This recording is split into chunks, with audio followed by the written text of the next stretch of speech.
नमस्कार दोस्तों, स्वागत है आपका हमारे नए वीडियो में। तो आज हम फिर करने वाले हिंदी व्याकरण। हिंदी व्याकरण के अंतर्गत करेंगे आज हम समास। तो चलिए शुरू करते हैं बिना देरी के आज का वीडियो। देखते हैं समास क्या होता है। दो या दो से अधिक शब्दों को मिलाकर नया सार्थक शब्द बनाया जाए तो उस मेल को समास कहते हैं। जैसे देश के लिए भक्ति यानी देशभक्ति, ठीक है। देश के लिए और भक्ति को मिलाकर के एक नया शब्द बनाया देशभक्ति। मृत्यु का दंड, इससे बनाया हमने मृत्यु दंड। तो ये जो है एक नया शब्द तैयार हो जाते हैं, ठीक है, इस तरह से। अब देखते हैं समास कितने प्रकार के होते हैं। तो समास 6 प्रकार के होते हैं। पहला है अव्ययी भाव समास, दूसरा है तत्पुरुष, तीसरा है कर्मधारय, चौथा है द्विगु, पांचवा है द्वंद्व समास और छठवां है बहुब्रीहि समास। अब देखते हैं आगे। सबसे पहले देखेंगे पहला नंबर का अव्ययी भाव समास। जिस समास का पहला पद अवयव तथा प्रधान हो उसे अव्ययी भाव समास कहते हैं। इसकी ट्रिक क्या है, पहला पद क्या होगा आपका, छोटा होगा। जैसे आजन्म, आजन्म में क्या है, पहला पद क्या है, छोटा है, आ, और उसके बाद क्या है, जन्म। यही इसकी ट्रिक है। आमरण, आमरण का पहला पद क्या होगा, आ, दूसरा पद क्या होगा, मरण।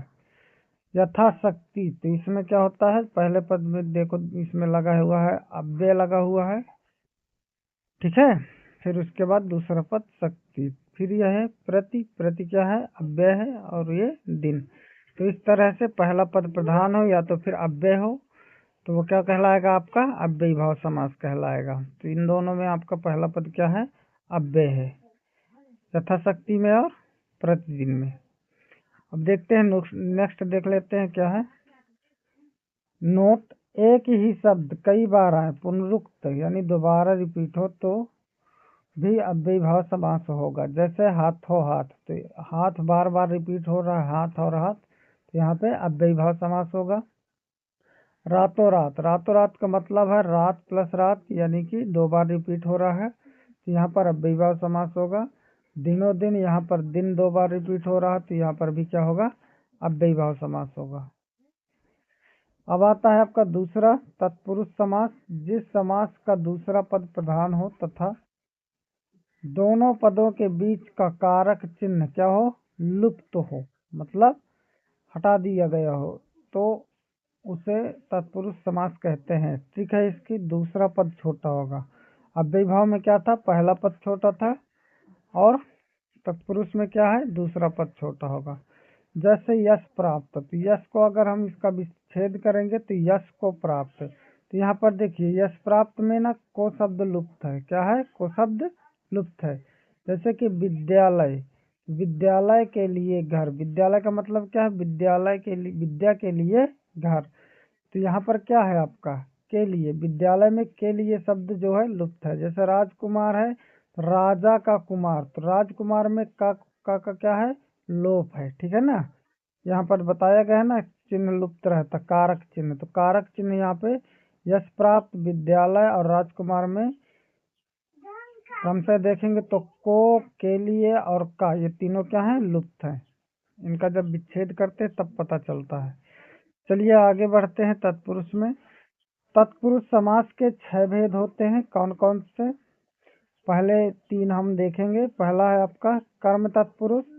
इसमें क्या होता है, को का लोप होता है। किसका लोप होता है, को का। जैसे यश प्राप्त यानी यश को प्राप्त, ये जो को है ना, ये यश प्राप्त में लुप्त है, ठीक है। दूसरा है आपका कर्म तत्पुरुष, जिसमें किसका लोप होता है, या तो से का लोप होगा या के द्वारा का लेप होगा। अब इसको उदाहरण से देख लेते हैं। भयभीत, भयभीत में क्या है, भय से भीत, तो से का लेप हो गया, से का क्या हो गया, लोप हो गया। अब आता है तीसरा संप्रदान तत्पुरुष। इसमें क्या है, के लिए, ये जो है इसका क्या होता है, लोप होता है। जैसे उदाहरण से देख लेते हैं, विद्यालय, विद्या के लिए घर, तो ये जो के लिए है ना, ये विद्यालय में लुप्त है, ठीक। नेक्स्ट देखते हैं, 3 हो गए तत्पुरुष समास। चौथा तत्पुरुष समास है अपादान तत्पुरुष। इसमें से का लोप होता है, ठीक है। लेकिन ये अलग होने के अर्थ में भाव रहता है इसका। जैसे धनहीन, धन से हीन, इससे का लोप है, ठीक है। जैसे अब देखते हैं नेक्स्ट संबंध तत्पुरुष, इसमें क्या होता है, का के की का लोप होता है। जैसे देशवासी यानी देश का वासी, तो का लोप है यहाँ पे।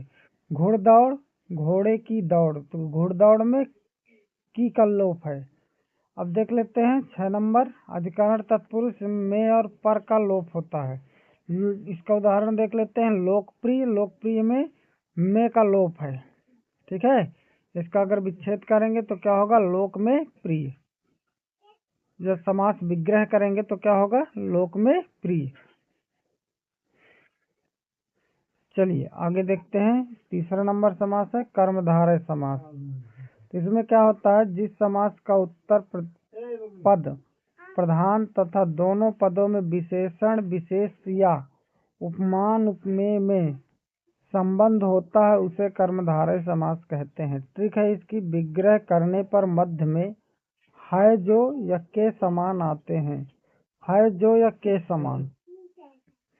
अब इसके उदाहरण से समझते हैं, जैसे है आपका नील कमल, तो नील कमल का अगर हम विग्रह करेंगे, समास विग्रह करेंगे तो क्या हो जाएगा, नीला है जो कमल। तो ये देखिए यहाँ पे है जो शब्द आ गया, क्या आ गया, है जो। अब जैसे चरण कमल का विग्रह करेंगे तो क्या होगा, कमल के समान चरण, तो ये आ गया आपका के समान, इसकी पहचान है। काली मिर्च, काली है जो मिर्च, यहाँ पे मिर्च नहीं लिख गया है, काली है जो मिर्च ऐसे लिखना था इसको, काली है जो मिर्च, काली है जो मिर्च, तो ये आपका है जो आ गया। तो है जो और के समान अगर आते हैं विग्रह करने पर तो समझ लीजिए कि वो कर्मधारय समास है। नर सिंह, सिंह के समान नर, तो ये आपका के समान आ गया, इसकी पहचान है। तो ये आपका कर्मधारय रहा। अब देखते हैं नेक्स्ट अगला क्या है, अगला है आपका द्विगु समास। जिस समास का पहला पद संख्यावाचक हो उसे द्विगु समास कहते हैं। जैसे ट्रिक के हिसाब से देखें, प्रथम पद संख्यावाची होगा, प्रथम पद क्या होगा, संख्यावाची होगा। जैसे दो राह, तो इसके अगर हम इसको विग्रह करें तो क्या हो जाएगा, दो राहों का समूह, तो आपका प्रथम पद क्या हो गया, संख्यावाची दो, ठीक है। त्रिलोक यानी तीन लोकों का समूह, प्रथम पद आपका क्या हो गया, संख्यावाची हो गया, तीन लोक। पंचवटी, पांच वृक्षों का समूह, तो प्रथम पद में आपका क्या आ गया, संख्या आ गया। नवरत्न, नव रत्नों का समूह, यानी इसमें आपको संख्या देखने को मिलेगी शुरू में, ठीक। नेक्स्ट है आपका द्वंद्व समास। जिस समास के दोनों पद प्रधान हो और विग्रह करने पर और तथा या अथवा लगता है तो द्वंद्व समास कहलाता है, ठीक है। दोनों शब्द एक दूसरे के विपरीत यानी उल्टे होते हैं। अच्छा बुरा, अच्छा या बुरा एक दूसरे का विलोम शब्द है। अच्छा का विपरीत क्या होगा, बुरा। जैसे आपका ऊंचा नीचा, ऊंचा या फिर नीचा एक दूसरे के विपरीत है। देश विदेश, देश या विदेश एक दूसरे के विलोम है और यही इसकी पहचान है। अब देखते हैं हम अंतिम और लास्ट बहुब्रीहि समास। इसमें इसका क्या है, जिस समास का कोई भी पद प्रधान न हो और दोनों पद मिलकर किसी तीसरे पद की ओर संकेत करते हैं, विग्रह करने पर तीसरा अर्थ निकलता है, इसकी क्या हो जाएगी, ट्रिक हो जाएगी। जैसे दशानन, दशानन में आप देखेंगे 10 तो है लेकिन इसका अर्थ जो है दूसरा निकलेगा। आप इसको संख्यावाचक से लेकर के इसको वो नहीं कर सकते हैं कि आपका ये द्विगु समास है, द्विगु नहीं है। देखिए दशानन, दशानन का मतलब क्या है, 10 मुख है जिसके, यानी कि रावण। यहाँ 10 का मतलब नहीं निकाला, ठीक है। पीताम्बर, पीला है अंबर जिसका, तो अर्थ अलग जा रहा है, क्या है, किसका पीला अंबर होता है, कृष्ण का। चतुर्मुख, 4 मुख हैं जिसके, किसके 4 मुख होते हैं, ब्रह्मा के, अर्थ अलग है बिल्कुल से। लंबोदर, लंबा उदर है जिसका, यानी कि गणेश जी। इस तरह इनके अर्थ क्या होंगे, अलग होंगे। तो ये इसकी बहुब्रीहि समास की पहचान है। तो आज का वीडियो यही समाप्त होता है। जय हिंद, जय भारत। लाइक करना, सब्सक्राइब करना और शेयर करना।